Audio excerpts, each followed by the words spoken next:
Okay. ఒకసారి TV5 నుంచి స్ఫూర్తి అని ఒక ఆయన ఉంటాడు. ఆయన ఏం మాట్లాడతాడు వినండి.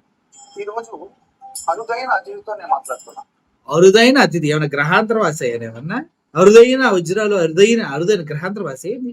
అరుదైన అతిథితో నేను మాట్లాడుతున్నాను. ఎక్కడ పడితే అక్కడ ప్రెస్ మీట్ లో దొరుకుతాడు భయ్య. అతడు అనేక యుద్ధముల ఆరితేరిన యోధుడు. ఆతడు ఎమ్మో, రాజులు చెప్తారు ఆతడు ఈతడు అని రాజులు చెప్తారు. ఆతడు అనేక యుద్ధములకి ఆరుతేరిన రాజ యోధుడు అంట. సార్ చెప్పడానికి మనసు ఎట్టొస్తుంది కానీ వినటానికి మాత్రం మనసు రావట్లేదు. చాలా చిరాకు గో. సర్వనాశనమైపోయిన అబ్బో వెంకటకృష్ణ వచ్చాడు.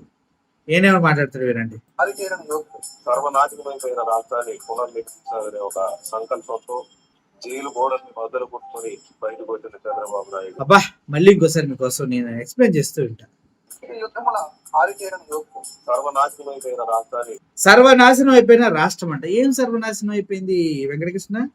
సర్వనాశనం అంటే ఏంటి తెలుసా? 24/7 ని నువ్వు ముంచోసి వచ్చావు చూడు, చేతకాక, అది సర్వనాశనం. నేను నమ్ముకున్న వాడు ఎవడు పాపం కనీసం తినడానికి తిండి కూడా లేని స్థితిలో ఎంప్లాయీస్ ఎంతమంది ఉన్నారో తెలుసా?